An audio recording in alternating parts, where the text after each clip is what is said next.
Okay, it's 3 now. I believe we can start. Assalamu alaikum wa rahmatullahi wa barakatuh. Good afternoon, everyone. And thank you for joining us. This is Mohammed Al-Wadr, a member of the Actuarial Science Club. Today we have a very special event with a very distinguished guest, actually.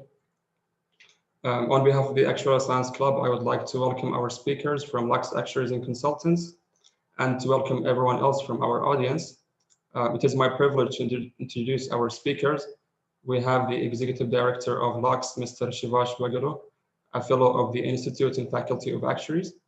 We have also Mr. Raghav Ohri, a Fellow of the Institute and Faculty of Actuaries. We also have Mr. Sam Khunaizi, the Actuarial Analyst in Lux team. It is a great opportunity to have expertise in the actuarial field to talk with us today and to share some insights about the actuarial profession. I would like to mention that my colleague Hassan and I have training with Lux team, and I believe that this session will be very informative to the students who did not have any exposure to the market yet. It was a great experience to do my co-op in Lux, and I had the chance to have a very high exposure to the market and to work in a very professional environment. And I had some more insights about the insurance business and the regulatory requirements. My colleague Hassan will tell us more about this. Hi everyone, is my voice clear? Yes, it is clear. Yeah. Hi everyone, my name is Hassan Lataya, the Vice President of the Actuarial Science Club in King Fahd University. Thank you, Muhammad, for your introduction. And yes, I think it is a great opportunity to have this expertise today with us to share their knowledge. And indeed, we gained a very high exposure in the market. We have done several reports for the Saudi Central Bank known as SAMA, and for the UAE Insurance Authority, the IA. I think we saw the regulations and the requirements in both countries, and we understood how important to be a qualified actuary. Our guests will talk more about it. They will give an introduction to the path of the profession in the region. Also, they will explain how the regulations are affecting the actuarial work. Moreover, they will talk about the qualification process. I just want to mention also to the audience, at the end of the event, we will have a time for your questions. Please write your questions in the chat to me or in the public, or you can open your mic later if you prefer. Now I think it's we can start with the first point of the agenda with our speakers. Yeah. So thanks, Hassan. Thanks very much, Mohammed, as well. Or good morning or good evening, based on where you might be dialing in from. My name is Shivash. I'm the appointed actuary. I'm a consulting actuary at Lux Actuaries and Consultants, and I'm also the executive director. Today's session, I'm joined by my colleagues, at least my colleagues on the panel, Raghav Ohri, who's also a fellow of the Institute, as Mohammed had mentioned, as well as Sam Khunaizi, who's an actuarial analyst with us here. Our team is based in the UAE, so we're dialing in from here, and most of the audience today is based in Saudi Arabia. So we really, really appreciate the opportunity this club has given us to be able to share our views on those of you who are going to graduate or will graduate soon, or maybe have just graduated and are now entering the profession. You're at that threshold. And for us to be able to give you some understanding of the environment that you have recently entered or will be entering, and some advice from ourselves. So it's targeted to people. Today's presentation is targeted to people who might be at that level. I suspect there might be some of you who are at a more mature level. Maybe you've been in the industry for 2.5 years or 3 years. So some of this might seem very basic or rudimentary to yourselves, which is also fine. So if you do have other questions that you'd like to ask, please, I would encourage you during the presentation to type them in. I think, Hassan, you'll be able to see them. And then which questions you want us to answer. It's completely up to yourself. Or if you want us to answer all of them, we can do that, but I suspect we might not have as much time as we would like. So yeah, you can see obviously 50 people joining. I think that is excellent. We weren't sure how many people would join, so that's really good. So we'll try and make this as useful as possible to everyone. So our agenda, fairly self-explanatory here. We'll touch on Lux Actuaries and Consultants, who we are, what is it we do. Some of you will be aware of us, some probably hearing about us for the first time. We then want to talk about the path of the profession in the region. So this entire discussion on actuarial science within the GCC, and obviously trying to keep it as specific, given that most of the audience today will be dialing in from the KSA. Regulations affecting actuarial work, really useful information to be able to pass on to people who are going to be graduating. And if you're entering the actuarial field, what regulations will govern your work, whether it's an insurance company or consultancy or other areas. The qualification process. Some of you, for some of you, this will probably be news already known or information already known, but you might have some questions with respect to the IFOA versus the SOA versus the CAS. So this will be the opportunity for yourselves to ask those kinds of questions and get that feedback. The road ahead for the profession, how we see the profession evolving over at least the next 2 to 3 years, because there are many headwinds and obviously many opportunities for those that are entering the profession. And then obviously taking your questions at the end. I actually don't mind if we take questions during the presentation to avoid us having a backlog of. Hassan, as you want us to answer questions relevant to certain sections, please do. During the presentation, it will be interactive, so my colleagues Raghav and Sam will be chiming in at different points to add their views. Today's session is not meant to sound very formal. It's meant to be a discussion with people at that graduate level, to be able to learn as much as possible from people who are actually based here on the ground, working in this industry for a fairly long time. So if we can go to the next slide. Yeah, so Lux, as some of you might know, we're an actuarial consultancy. We're based in the UAE. We operate as part of a global professional network. So we have a world. The team that services the GCC is currently based in the UAE, and soon we will have offices in KSA directly. The team that Mohammed and Hassan mentioned that they worked with, some background, some of you might not be aware, Mohammed and Hassan both did their co-op with Lux earlier this year. So they were with us from January to, I think it was August, end of August, and were involved in various exercises, reserving pricing. So that is what they were making reference to earlier, if some of you weren't aware. The team that they worked within consists of 5 fellow actuaries, 3 on the non-life, 2 on the life. We do have 1 banking fellow, Ernest, who's also on this call. And hopefully Ernest is able to answer some questions some of you might ask about the involvement of actuaries within the banking and investments sector. So some of our colleagues are also on this call as well. So if there are other questions that you'd like to ask, maybe some of them would want to answer. We also have 2 associates of the Society of Actuaries, 2 on the non-life side, 13 student members of the IFOA, SOA, or CAS. So those are the 3 bodies that our members are affiliates of. And obviously we have some support staff that are not actuaries themselves. So I've been in this region since 2009. And some of you might be aware that the implementing regulations in the the implementing regulations in Saudi Arabia came about, I think, in 2006, 2007. And that was when the first bit of actuarial work was required. So that's about 13 years ago. So I've been in the region for 11 of those 13 years. And obviously, Raghav has been here for a fairly long time. Sam has been here for a fairly long time. So we're in a position where we've seen the regulation evolve, jurisdictions. And I would say this is a very, very good time to be an actuarial student and obviously to be an actuary because of the areas within which we are able to add value. And that's one of the main messages we want to deliver today for people who might be worried about entering the job market. What are you going to be doing? What type of work should you be doing in order to increase your chances of getting employment? Should you be in the actuarial field or not? I want to give that very comforting message to yourself that now is a very good time to be an actuary, given the areas within which actuarial talent can add value. So please take comfort in that. I've been in the profession for a long time, and I can comfortably say that there are a lot of opportunities for people that will be coming up globally for actuaries, and I also see that for the region. Lux were also certified by the Quality Assurance Scheme of the Institute of Actuaries. So this is for those of you who know a little bit more of the QAS. We've got a link there, which you can click on. That'll obviously take you to the IFOA website. It's basically an accreditation standard indicating the minimum levels of quality that we have internally that gets audited by the IFOA. And we've got a website link as well that shows some information available on the market, which we'll touch on as well. But Raghav has just has that open in the background in case other people have questions. Raghav, Sam, anything you want to add to this? Or should I continue? No, go on, please. Yeah. Okay. So if we go to the next slide.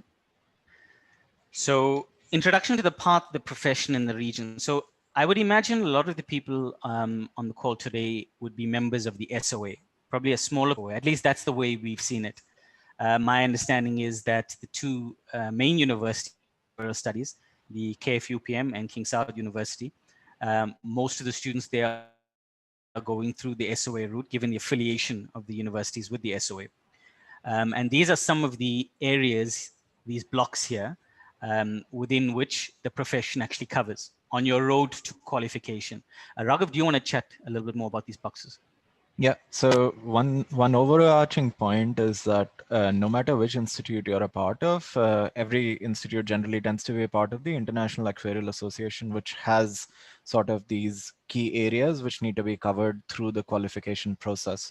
So what we've mentioned here are like, the statistics, math, business, actuarial practice, and modeling practice and communication. This is IFOA specific, but something like this box till about here is the associate level. And then beyond this is where you specialize. So whether you choose to specialize in health and care or life insurance, investments, pensions, ERM, that's a specialization you choose at the fellowship level. So this would be, I would say, till the associate level. Again, that would be very similar across most institutes. You would have differences, of course, but more similarities than differences. And then the specializations afterwards, which again, I would say stress are more similarities across institutes than differences. Yeah. So reason to bear this in mind is if for those of you who might not have societies like the IFOA or CAS or whichever, you should be aware that there's a lot of similarity between them. So don't feel as if joining one body closes down doors on other areas of work. There are similarities. Some of them are stronger in certain areas, which is, these things are always arguable. So some people might say the IFOA is more on the non-life side, the SOA is more on the life side, CAS is more on the general side. Maybe, maybe not. It depends who you're speaking to. But bottom line is, if you're a member of one, it doesn't mean you can't be involved in a certain sector. There are commonalities. That being said, you should be aware that 95% of the written premium, or 95% of the business, if you want to look at that way, in KSA is non-life. So that's really important to bear in mind because, and that's obviously not just in KSA, in other parts of the GCC, it's a very similar ratio. The majority is always on the non-life side. So for those of you who are studying right now, who may not have exposure to general insurance, potentially more on the life side. I know when I was studying, life insurance was given more prominence.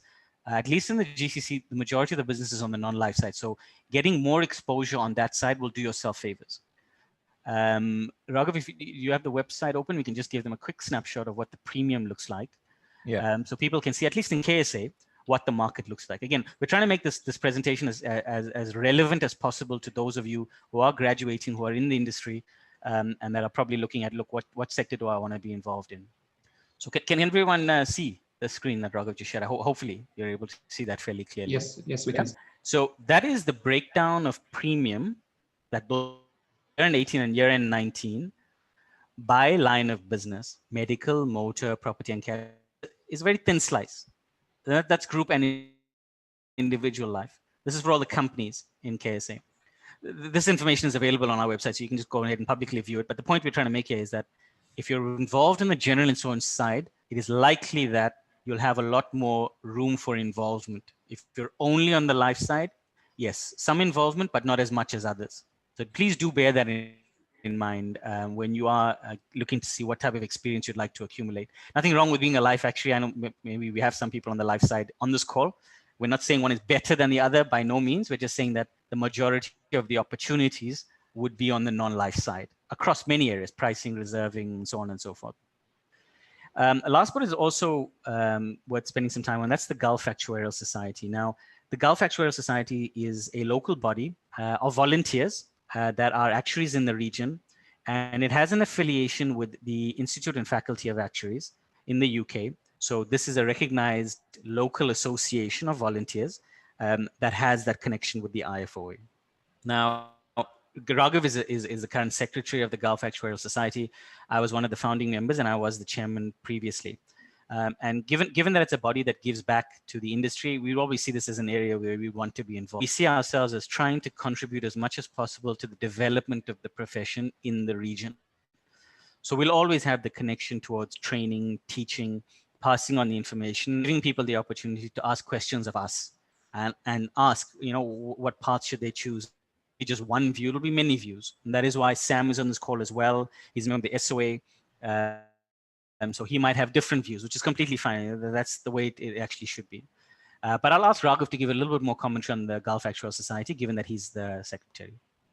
So we've just hit about 5 years of the Gulf Actuarial Society. It was established in November 16th, so November 14th, so actually 6 years now.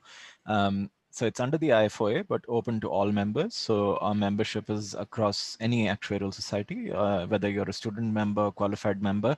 Our specific purpose is to provide region-specific CPD, which is continuous professional development for our members. We've got 320 members at the moment, of which 56 are fellows, 25 associates, and 200 plus students. Some of this might be a little out of date. People qualify over time. We don't have up-to-date records, so it's entirely possible that there are more fellows and associates within this number. But the locations are more or less static. So you can see we have a lot of members in the UAE, majority, about half.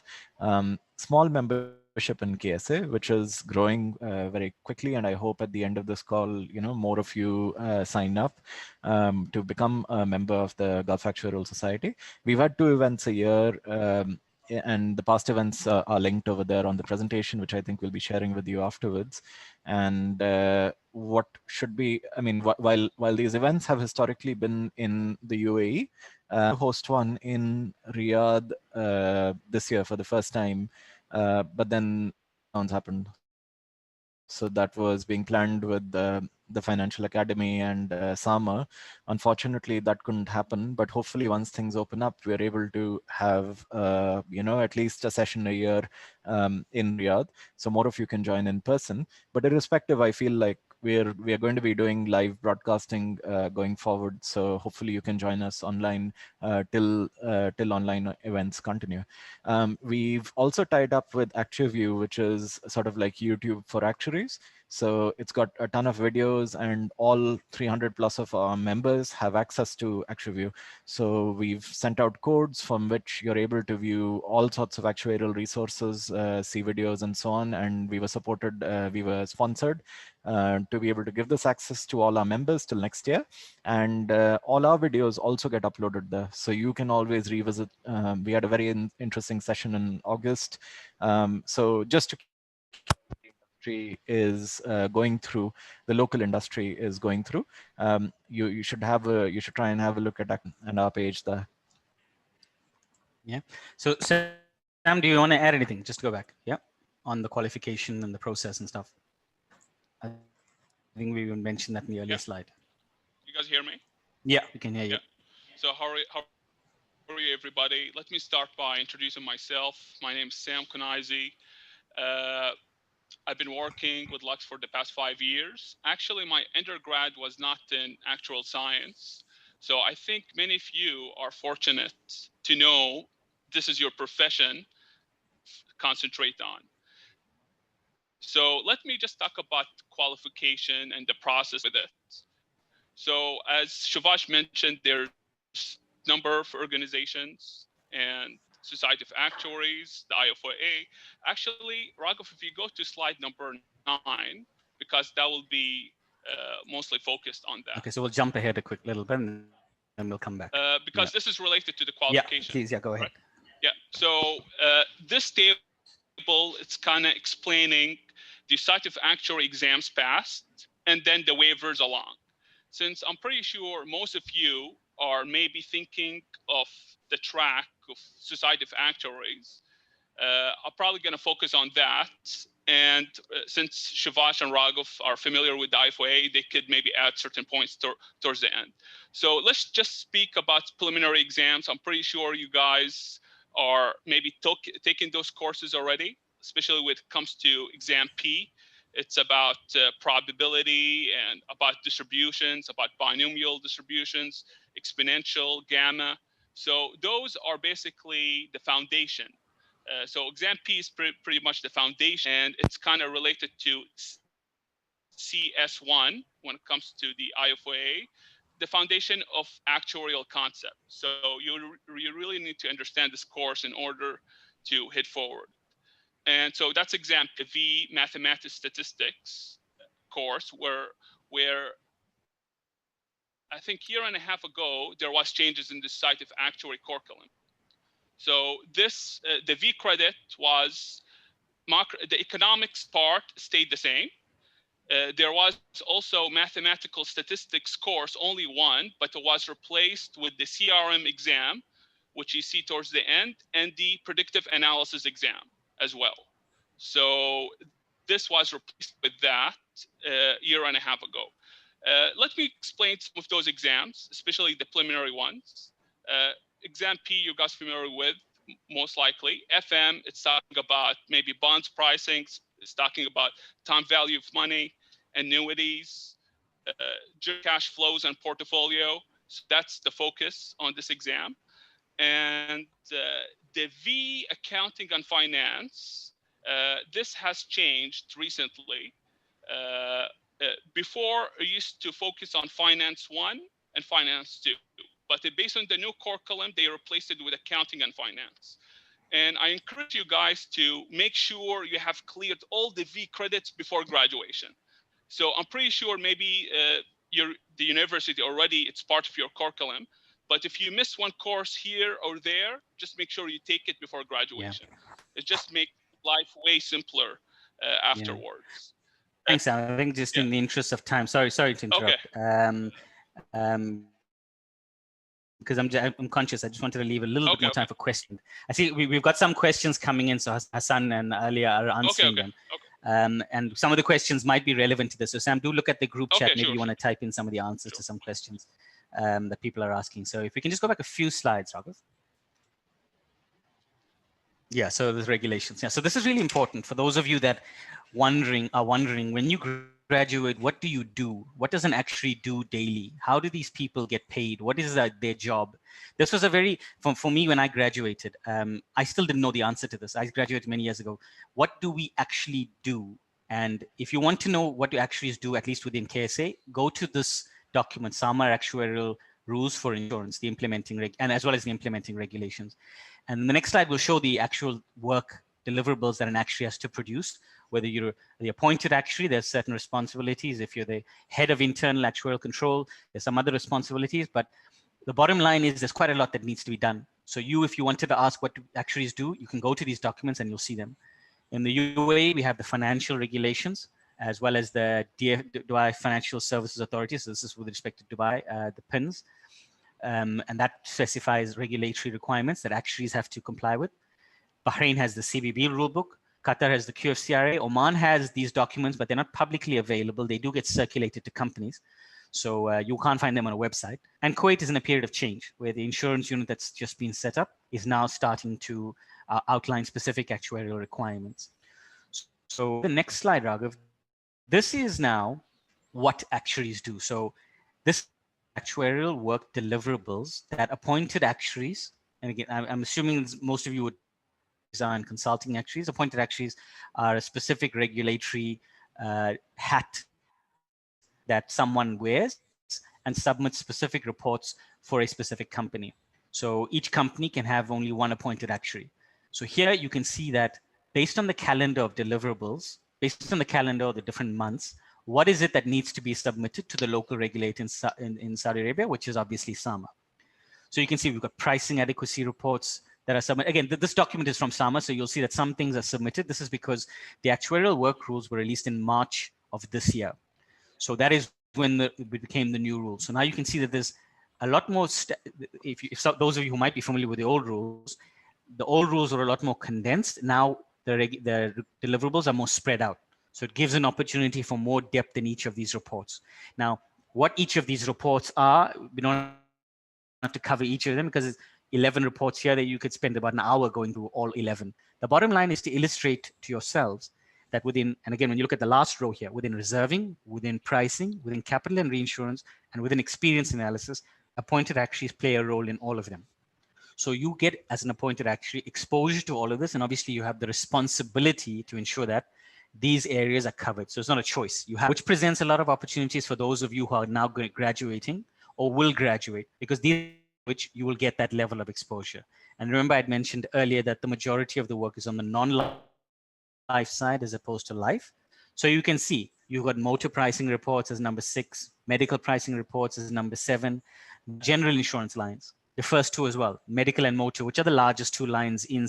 You get a lot more room to add value in those areas as opposed to the others, which are slightly smaller in terms of the size of the market. So this should give you comfort that actuaries don't just do 1 report a year and then just don't do much. There's quite a lot that people get involved in. For within UA, it's a similar type of layout in terms of responsibilities, maybe not in terms of the calendar. The deliverables are a little bit different in terms of when they're required, but we cover more or less the same areas. And actuaries globally cover more or less the same areas as well. So if you do, for instance, get exposure just in Saudi Arabia, yes, there is an ability to pivot off that experience.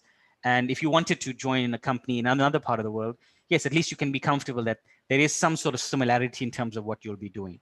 So that is why this is very useful to bear in mind, that many areas within which actuaries are actually involved. If after this call, if some of you want to ask specific questions, please do in the group chat. And then if Raghav wants to type out, or Ali or whoever wants to type out this, I imagine there will be some more detailed questions that come into this. Do you want to add anything to this? No.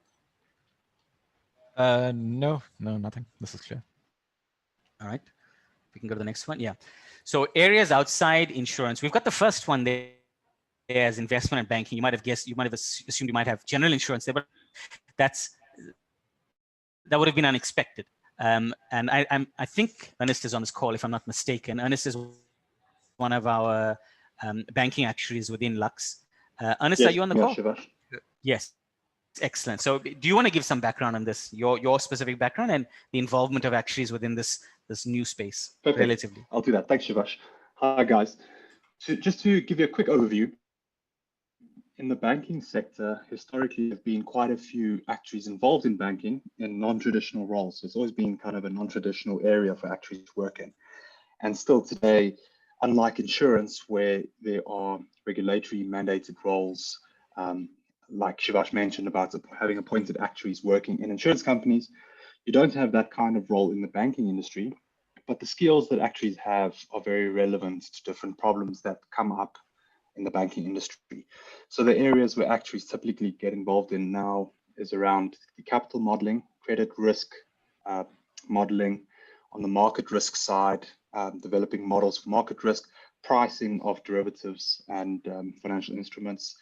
And then also kind of in wider areas, there is a separate point here on data science and machine learning, but within banks, a lot of actuaries are involved in that space as well. That include things like fraud detection, anti-money laundering rules. And then I suppose also bringing in an element of enterprise risk management. There's a lot of actuarial involvement or actuaries working in banks at a group risk level, trying to understand the overall enterprise level of risk bank as a whole. So there are a lot of areas where the skills come in use and where actuaries can get involved and work together with a lot of other professionals to help manage banking risk in general. Yeah. So yeah, so just on that point, thanks, Ernest. For those of you who might not be aware, Ernest didn't get into banking later. Ernest has qualified through banking track of the Actuarial Society of South Africa. So he's one of the first to qualify as a specialist in that area. And he's based in Abu Dhabi and he works there. So for those of you looking to move into areas which, they used to be called non-traditional, but now they are very traditional, there are those opportunities. On the pension side as well, some of you might be, Sam is on this call as well. So Sam is previously worked with GOSI in Saudi Arabia.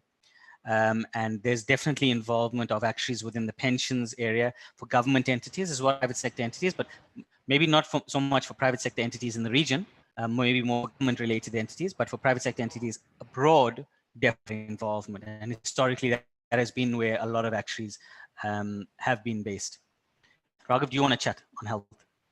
Yeah, so just to add on the pensions bit, there is at least an annual valuation where actuaries are involved, as intensive as it is in, let's say, in the Western world, for example.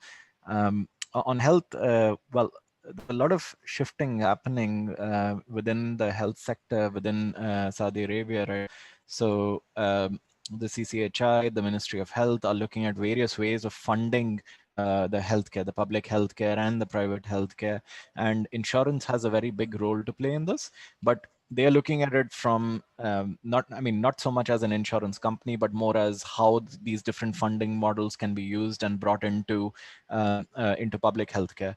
So actuaries have a role to play in this because we work on that funding aspect very, very thoroughly from an insurance point of view, and those same skill sets can apply in regulation, healthcare policy, and developing the infrastructure for the funding programs. Shall I continue? Yeah, please continue with health, and then if Sam wants to add on ERM, I can as well. But yeah, please. No, just the ERM. Okay, fine. So on the enterprise risk management, one of the deliverables that actuaries have to be involved in, maybe not as a specific deliverable, but one of the components of what was historically called the financial condition report in Saudi Arabia was commentary on the risk management framework of companies. And this is very closely aligned with the reinsurance framework that companies have to have in place. So within ERM, those of you, what used to be called ST9, I'm not sure what it's called now within the IFOA, this is an area where actuaries are involved in setting risk appetites. We're involved in setting risk tolerances, and it's a structure that allows for the harmonization of risk across an entire organization.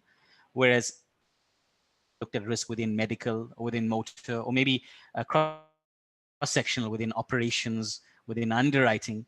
Now this is looking at risk from a holistic company point of view, monitoring it, measuring it, and putting in place a structure that allows a company to say, we will never exceed certain tolerances that the board has set for itself. So bottom line here is that that's another area where actuaries add a lot of value. And it is fairly, well, it's becoming more mainstream in the region. Maybe 10 years ago, it didn't really exist too much, but it is definitely being embedded in the regulations as we know it today. Products related to insurance on telemedicine side. So we work with we do some consulting work with a telemedicine provider in the UAE. Wherever there is an element of uncertainty or probabilistic modeling, which is the case when it comes to health insurance, and hence the case when it comes to telemedicine. Those of you who may not be aware, telemedicine is when people don't actually go to a doctor, they call the doctor, and they look at, they have their consultation through a video app, which is happening a lot more these days, obviously, because of COVID-19 and the like. But where there's that element of what is the utilization, what are people calling for, what should be charged for it, that is where actuarial involvement is required, because people need to be able to take decisions of the probabilities of people calling and what they're calling for and what is the cost benefit of the whole thing. So mentioning that because you should be aware that now that telemedicine is increasing globally, there is an involvement required by people with our skill set. So that's another area. And then data science and machine learning. This is also a fairly new area where actuaries are getting involved. I was primarily from the underwriting side. There were, I think maybe 2 weeks ago, I was involved in a presentation to the Emirates Insurance Association, where we chatted about a machine learning application to motor insurance pricing. And we talked about how we're starting to see how certain algorithms can be a lot more accurate at prediction as compared to more traditional actuarial principles and actuarial methods. And that's new, and that's areas where actuaries need to be involved, because as those techniques evolve, we need to know what is the value that they can lend within areas like underwriting, within areas like claims management, within areas like pricing. So Raghav, do you want to chat more about the machine learning element? I think you have a little bit more involvement on this side. Yeah, so I think we also, apart from actually implementing these methods on our own, we also add value in terms of being sort of the middle house for insurance companies, where we possess a lot of domain knowledge and a fair amount of technical knowledge. So even if there are experts in data science, it's always useful if there are cross-functional teams and working together with and working with people who are experts in these fields.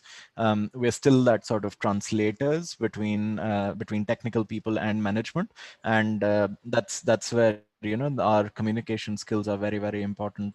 So I see for actuaries who are not necessarily involved in let's say coding themselves or understanding the nuts and bolts of data science themselves, involved in being able to interpret the results and question and comment and and make sure that these are sensible.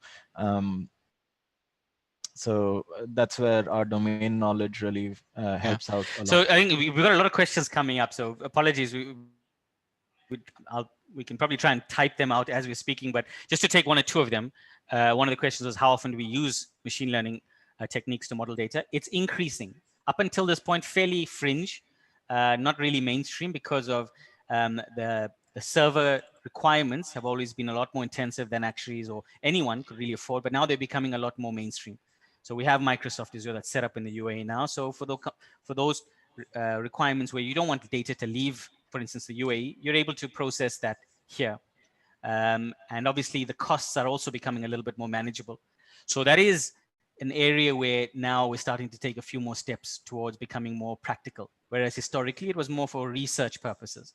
So it's growing, but again, still yet to find a foothold.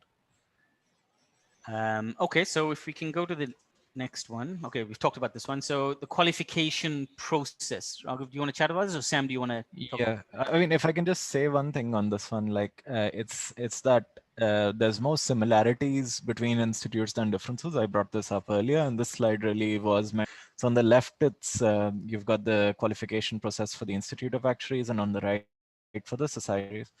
And the processes are pretty much identical. So in the institute, there's these two modules, and for the SOA, it's these ones. What's being covered under each one is more or less similar, and that's why you're able to sort of bridge across at any point. These are exemptions, so you're able to gain equivalence and get a waiver. So for example, if you've got the CS1 at the IFOA, you get these two, this exam and this module from the SOA, and so on. So they allow shifting between the two institutes, not really recommending that. And there's no real arbitrage here, because to be honest, at the end, each institute is equally difficult or easy to reach the fellowship criteria. There's no big difference between them. You might find that at different levels there may be differences, but at the end they're pretty much the same. But the reason we're bringing this up is that it goes back to our original point, which is planning for your qualification when the KSA market is mainly non-life and health driven, to see which path you would look at post associateship. So if you're looking to become a fellow of any actuarial institute, then you need to make sure that the one you're planning to go into, firstly is focused on, has a clear path which supports that career within the kingdom. I just want to add also something as well. It's regarding the qualifications that Raghav, he explained, associateship and fellowship. Also, there, given our reliance, as Ernest talked about, the ERM, there's also a new designation called Chartered Enterprise Risk Analyst. So this is a new qualification that was introduced a year and a half ago around, because the need of investments and ERM has not been traditional, as also Shivash mentioned in the previous years. So in many ways, you could take this qualification and then you take predictive analysis exam and then you become associateship. So that's what I want to add. Yeah. Shivash. Yeah, okay. A lot of other questions coming in. I'm seeing that maybe trying to tackle some of the earlier ones. Someone asked, can a Saudi actually work in other countries other than Gulf countries? Definitely. There is definitely not a preclusion. So working in a country doesn't mean you can't get exposure to others, because at the end of the day, the actuarial qualification is international. Obviously, as long as you're studying through one of the international bodies. So there are no limitations when it comes to that. So yeah, if we can go to the next one. Yeah, so SAMA's changing role with respect to actuarial work is one of the chapters within the road ahead for the profession. So the new work rules that have been implemented or been rolled out this year require a lot more involvement along some of the other areas where they actually may not have had a deep scope. So for this month, many appointed actuaries will be involved in experience studies as well as solvency reports. You would have seen from that, there's slight changes in that calendar given whole COVID-19, but there's a lot required by actuaries almost at the end of each month. So for those of you on this call that go to work for large or middle or small insurance companies based in Saudi Arabia, whether you're working for consultancies or whether you're working for government related entities, there's a lot of areas where actuaries are involved. And now with the regulations having changed, there's a lot more scope for you to learn. So when you're in the actuarial function or the actuarial department, or however companies call it, you will regularly have access to the CFO, usually have access to the CFO, as well as to other C-level management. If you're in a middle to smaller company, you will always have access to the CEO as well. So you have a lot of access to people in leadership positions where you're able to give that feedback and say, and people will rely on you for your own input. Obviously, you'll be working ideally under a flow of that access. Whereas in a lot of other professions, you have to work very long before you get that level of visibility to the higher levels of management. So that third bullet, you have a lot of companies, it gives companies freedom to deviate rates determined by actuaries on motor and medical. Within the pricing realm, some of you are on this call now will be aware that actuaries involved in motor and medical pricing, the regulations changed from making it mandatory that you follow actuarial rates to becoming, it's the choice of the company. However, there are recommendations, strong recommendations to follow this. So this is just to that extent, become a lot less prescriptive, providing some freedom for companies, but at the same time allowing them to take responsibility for their actions, as well as actually still following their best practices, their best protocols from doing their work properly. In terms of risk-based supervision, this is still in the process of being introduced in the form that the external market can see it. So there is an RBS framework that SAMA is implementing, and it's a step towards Solvency II. The current solvency regime, however, as far as the insurance companies are concerned, is still more of an older method, but that's in the process of evolving. So main point to take away from this is there's likely going to be more involvement from actuaries within solvency, as has historically been the case. So whilst there was some involvement, the depth is increasing now. And then lastly, an increasing number of actuaries in KSA. So with respect to these last two bullets, Raghav, can we go to the actuarial work rules and the last page within those, if we have it open? Do we have that open? Yep, just a sec. And yeah, so for those of you who haven't seen this document, or maybe it's the first time you're seeing it, we would encourage you to go to the SAMA website and look up the actuarial work rules. Science Club has it as well, so you can always request it from there. The link is the link is there. Okay, excellent. And Hassan, if you want to share it on, I think you guys have a WhatsApp group, you can share it. This will show you the level of seriousness to which SAMA actually takes the actuarial profession. So those of you who haven't seen this, bear this in mind. This is what all insurance companies and reinsurance companies must comply with. The fact that the actuarial function shall be Saudi actuaries within 1 year of the issuance of these rules, which was March 2020. So by March 2021, this is the expectation. Having an internal qualified actuary within two years, having an internal qualified actuary Saudi within 7 years, and then so on and so forth. Quite a lot here. No need to go through each one by one. You guys can just see that there's a lot required now in writing by the regulator, as well as training. So points 9 and 10 show that having people there is not just enough. Training them is also really important. Investing in the function with the understanding that the people in this department are not just meant to tick a box, they're meant to add value. And that means that there are more opportunities now than has historically been the case for at least actuaries in the KSA, and definitely within actuaries in other parts of the GCC. Whilst it may not be in writing that you have to have actuarial students or staff or whatever that is, there is still that encouragement from the regulator given the requirements that companies have to fulfill. So it's a little bit more indirect than it is here. But that should give you a little bit more comfort that there is a lot of room for people to add value. So if we can go to the next slide, Raghav. and an advice to graduates. So now I think Sam and Raghav are really important, and this is what we've seen from the time we've been taking interns in interns since 2011. So this is almost 9 years of taking interns in the company, and we've taken interns every year. My advice to graduates, if I can say, as someone who actually hires actuarial students and hires actuaries and associates and stuff, please do work on your CVs and your covering letters to companies. Try and make them as specific as possible. Try and work on your focusing on the strengths that you have, and try and keep it as specific to the companies that you're following, because I would want good graduates and good students to always find good positions. And if you do that and you're sending good covering letters and CVs to good companies, you will always get their attention. So please do put in a lot of effort on those things. Passing exams definitely does count, but please do remember the first thing an employer sees is your CV, and they see the email within which you sent it. And if it looks presentable and it shows that you've been paying attention, it leaves a very good first impression. So do bear that in mind. The other things do count. I'm not saying that this is the only thing that counts, but this is usually an area where people do need to work a little bit harder. On software, yeah, sorry, please. One point I want to add on this one is, look, not everyone's first language is English. So when you're framing this in English, it may be a bit of a challenge. We always recommend that if you have issues in terms of, in terms of framing letters, or you have some challenges on this, always get it reviewed by someone whose first language is English or is very comfortable with it. So at least that's flesh out some of the obvious issues with your covering letter and your CV. We see some of them where that attention to detail has not been given. We don't expect you to 100% perfect, not at all. That's why we're getting people through the door to train them as well.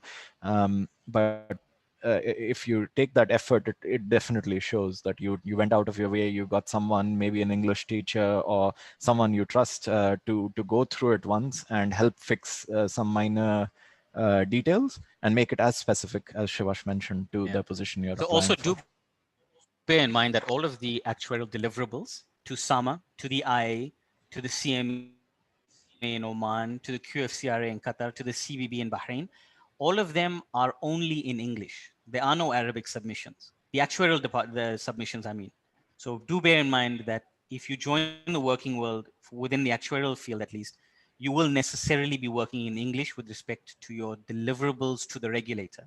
Other things, definitely, there will be an Arabic involvement, and that is definitely a strength to be very good on languages. But with respect to regulatory deliverables, do bear that in mind. And obviously as well, and your exams as well, obviously. And yeah, yes, yeah, I was just going to add, just make sure also, since you guys just going to enter the industry right now, make sure you have a very presentable LinkedIn profile, because that's where people will look at your resume and then they'll try to find you online and they'll find you in LinkedIn, so they'll try to know. So make sure your LinkedIn form of a resume, or even has certain parts in your cover letter there, and maybe you could work on them from now. So yeah, excellent. Yeah, that's it. So on software, again, if you have experience in coding, if you have experience in other things other than just Microsoft Excel, we use Alteryx internally. Some of you might have exposure to SAS or R or Python. All of these things are useful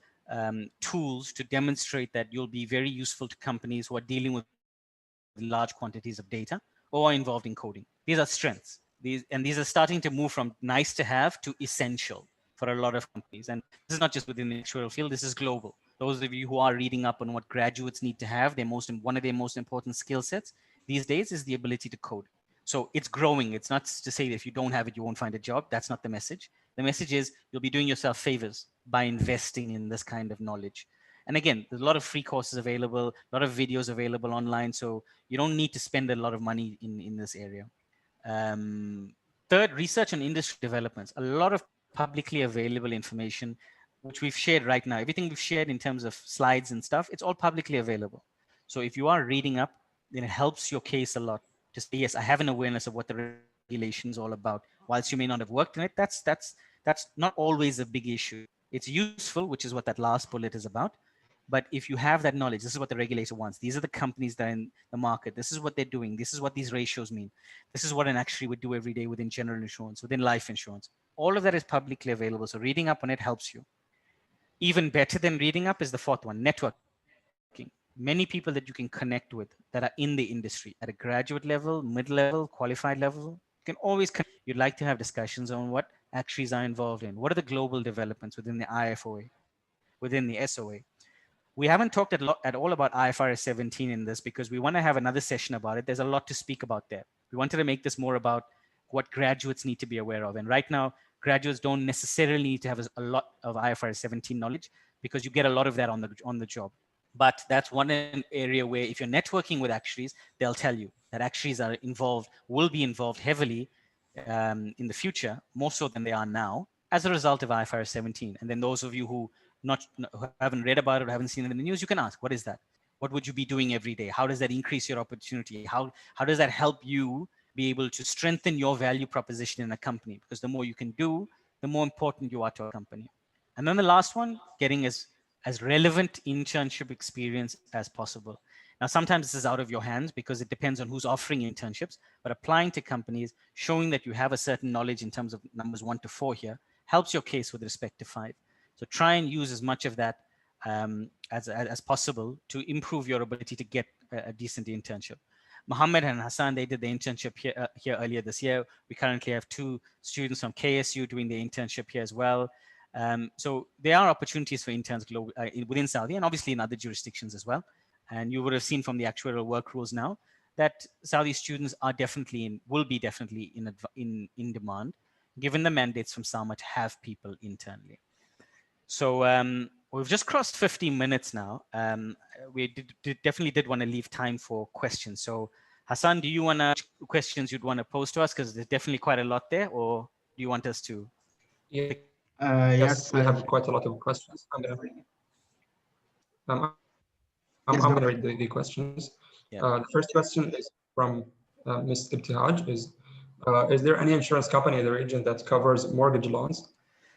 I'm not. What do you mean covers mortgage loans? That part I'm not really sure. If you're talking about covers the life benefit or the death benefit with respect to a loan taken out by people, that would be called credit life. So if that's the question, are there any companies that write credit life? The answer is yes, definitely. So if Raghav, if you can just go to the website quickly and we can just select life. Sorry, 1 second. So we can just show people which companies, again, the assumption is, Mohammed, was the question within Saudi Arabia or was it KSA? It is generally in the region. Okay, so at least within KSA, scroll on, just click life. So life, we mentioned earlier, slightly smaller. And within life, you have group life, credit life, and obviously individual life. These are the companies in Saudi Arabia by written premium that write life from top to bottom. Ahli Takaful writes the most, then Jazeera Takaful, then Saab Takaful, Allianz Saudi Fransi. And you can see the volumes. 238 million was written by Ahli Takaful last year. And that's a combination of all life, individual life, group life, credit life. So if that's the question, they write life insurance that covers mortgages or loans. I think there was some specialist mortgage insurer, but I don't know too much about it. There is something very recent. Okay, I'm not too familiar with don't have too much information about it. All right. Okay, good. I just wanted to mention for the audience that if anyone wants to ask the question directly, they can open their mic and ask the question. You might get a flood of questions then, Mohammed. So, we might not be able to answer all of them. So better to type it out and then you guys can select whatever you want. Okay, no problem. The next question is from Mr. Ali. He's saying that, is the job stressful? And how do the one know if the role is suitable for him? So Sam, do you want to take this? Well, that's a very good question. So I think it really depends on how you manage your time. The better you manage your time, the better you could work with your exams, study for your exams, and that. For example, at Lux, we give study leave. So you have each year we have around 20 study leaves for each single exam. So that kind of puts a little bit of pressure, and you can manage your time better. But does the job requires attention to detail, hardworking, really having passion to learn? Absolutely. stressful, you're going to have certain quarters that it's going to be very busy. So that's the truth. I mean, especially year end, January, or after pricing exercise, and it would, but at the same time, yes, it's stressful, but you're going to be learning lots of important concepts. So here you are, then you're going to become faster working on that same project. So then the stress will go down, but then there's a new regulation that requires you to do something. Doesn't stop when it comes to there. But yeah, it requires, I mean, I hope I answered your question, but it is, I don't know if Shivash or Raghav want to add something else. Yeah, so as I mentioned, time management is critical. If you manage your time properly, then you will be able to manage the stress. Anything that you want, anything that you do that's worthwhile is going to have a certain element of stress. That goes without saying. But can you qualify? Or Raghav's first actuarial position was in Lux, and Raghav is a fellow now. So it's about managing your studies and managing the workload. And if you do that well, then whilst there will be stress, it doesn't mean that you won't be able to meet all of your goals. So I think that's probably the essence of the question asked. Yes, there is stress, but it doesn't have to be damaging to your career if you know how to manage your time. Yeah, and I just want to add something else. It also depends where you're going to work. If you we work for in consulting basically industry, and we deal. You're going to have many clients. You're going to deal with 3-4 clients, and all those clients will going to have different issues, different needs. And on the other hand, when you work for an insurance company, it's obvious that the level of stress maybe it's down, but then you're going to learn less at the same time. So it really depends where you work as well. Like, for example, when I worked in Goosey, in terms of pensions and all that, some actions, right? But the level of stress is different when you work for a consulting firm, when you deal constantly with many clients. So, and there's pros and cons in both of them. I'm not saying you should work insurance company or consulting. There's pros and cons in both of them. So, yeah. Okay, good. The next question is from Mr. Dahir. He's saying that aside from the core actuarial exams, what technical skills should we focus on, possibly for an entry-level actuary? Raghav, you want to take this one? So apart from the core actuarial exams, so I mean, look, I think communication is an important one. So focusing on both in writing as well as verbally, being able to explain, exactly what you work on, because sometimes you dive into the details far too much, but you need to like zoom out and be able to talk about it in plain English, and that's important. Besides that, it's always useful to learn software, I think, or at least be familiar with programming to an extent. Don't be uncomfortable with it, since especially if you're leaving university at this point, there's no excuse. At one point of time, it was not taught in university. People weren't used to it as much. It's not the case anymore. So you should at least be comfortable with a language or two, and you can move. Point. It's more about a way of thinking. So if you're able to program in 10 others, it'll just take some time to transition. So I think those would be the main ones, and then try and get relevant experience while you're in university. If you can get an internship which is relevant, or at least demonstrate that even if you weren't able to get something relevant, that you were learning wherever you were, yeah, that'll definitely help. Okay, good. The next question might be relevant to Mr. Ernest. The question says, and getting an CFA. Yes, so it is slightly different. I would say the CFA is very specific in some aspects of finance, whereas the actuarial work in banking is much more related to the financial statistics and probability work that we do in the kind of early exams in actuarial science. So that's, as I mentioned earlier, there's a lot of work on credit risk modeling, market risk modeling, that takes the concepts of probability and applies them to banking problems. And very, very many of them are similar to the problems that you see from a life insurance or general insurance perspective, just framed slightly differently. So instead of modeling the probability of people dying or claiming, you're looking at the probability of people defaulting on their loans. A lot of the mathematicals are very similar. So CFA is a lot more focused on the investment side, whereas the actuarial syllabus is a lot broader and can help you in a lot within the banking sector. Okay, great. I think we're running out of time. Or you guys have time to read more questions. Yeah, maybe one more, Mohammed, if you want to. One more, because there's definitely a lot. And happy if you want to summarize the questions and send it to us later, and then we maybe can come back to everyone with written answers, or if you want to take them later, because you might have some answers to some of these, and you can answer some of the people. But yeah, maybe pick one more, and then we can close. Okay. The next question is it useful to take an MBA? Look, it's not going to hurt to take an MBA. You're not doing yourself a disservice. But obviously, there's a lot of work involved in taking an MBA. So it's more about what could you use that time? Could you use that time better? Is there something better that you can do? Because an MBA is a good thing to have. So you've got to ask, okay, what type of experience are you looking for?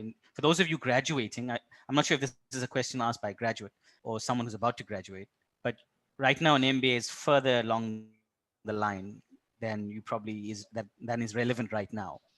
If you're qualified right now and you're asking, should you take an MBA? It depends about what it is that you'd like to go in and do. If you want to be an appointed deal, if you want to be involved in pricing, reserving, capital modeling, risk management, IFRS 17, can it help? Yes, but at what cost? If you're believing that you can spend 2 years, get the MBA, and then you're adding a ton more value, probably not as much. Within the actuarial space, it has a lot of value to add in non-actuarial, and I'm talking specifically with respect to GCC actuarial requirements. I'm not saying globally if you work with an MBA in the UK at another. I'm going to keep it as relevant as possible to the people in this region. Can it add value? Yes. To specifically the actuarial field, I don't think so. Yeah, I want to add something as well. Like if the question is about MBA or you're thinking you want to do maybe a master degree, then and you want to stay in actual science, maybe it makes more sense to do a master degree in actual science and try to find some of those universities that are going to give you waivers. Raghav done this master's program and he got certain waivers. So maybe he could provide more information when it comes to that regard. If you're thinking about masters, so it makes more sense if you want to stay in the actual profession to do masters in actual science than do MBA. But I think Raghav will provide more information. Yeah. So the Institute of Actuaries has tie-ups with the universities. They have an accreditation program. We've actually spoken with both KSU and KFUPM about potentially, joining in with this as well. But in the meantime, most of these universities are based in the in the UK. Some of them are outside as well, in Canada, Waterloo. somewhere else. Yeah, Waterloo, and a few others as well. And what they do is essentially, if you perform well during your program, then essentially you don't have to rewrite those exams once you graduate. So you study and you write the exams in university, and if you up to scratch there, then you don't have to. You essentially get exempt from those exams. You get a waiver, and what that enables you to do is to graduate with many exams in your pocket, and then once you start working, you're studying from the advanced exams in a sense. So what that helps with is because then what you're working in and what you're studying are very similar, because there's that gap, especially at the entry level, where sometimes you're writing, for example, P, FM, IFM, those sort of exams, the early exams, and your work is not as related to them. There's a gap there, so you're not able to see where one can apply in the other. But one of the big advantages of clearing these in university and then starting work after is that you begin at the advanced levels, and then what you're studying helps at work, and what you're working in helps with your studies, and the two are the two can grow together. So that's one of the big advantages of one of the university waiver programs. But you can have a look at the IFOA website for details on this. It's under the exemption section. Okay, I think Mr. Daher wants to ask a question. You can open your mic and ask the question. Hello, can you hear me? Yes. Yes, we can hear you. Okay, so I just wanted to ask a certain question about like an entry-level actuary at Lux Consultants. What can we what baseline expectations do you guys have for, and how can we do we expect to get hands-on experience with IFRS? Yeah, so thanks for that question, Dahar. Everyone who interns with us in the beginning is not treated like an intern, they're treated as employees. So everyone is put through a lot of stress. The interns that are currently interning with us on this call, the Hassan and Muhammad who did intern with us can obviously give some of you some background in terms of their level of exposure and also the level of stress. Because the expectations are always high. So, and I imagine it's very similar in some other consultancies and maybe in some insurance companies. So yes, the bottom line is yes, on IFRS 17, people will definitely get exposure to it, and also a lot of other things. That's obviously specific to Lux, but I expect that will be similar for other companies as well.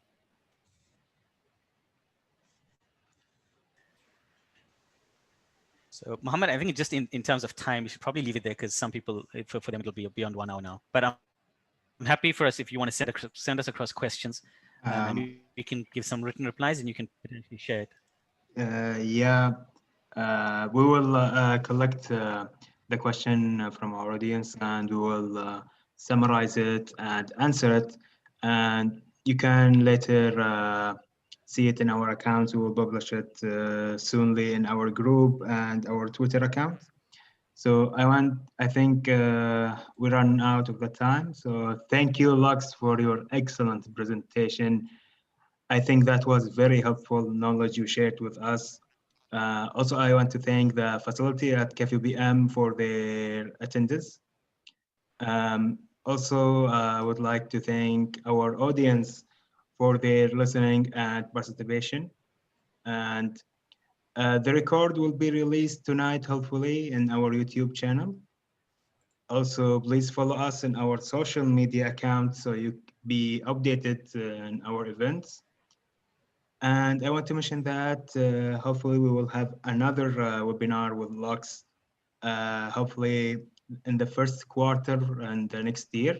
So for further details, please keep up with our accounts and our WhatsApp group. The WhatsApp group, you can find it in the chat. We put the link.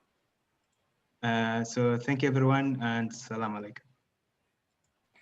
Thanks very much, Hassan. Thank you everyone for attending, and thanks obviously to Ernest, Raghav, Sam for presenting as well. Thanks very much. Thank you, everyone. Thank you, Shivash.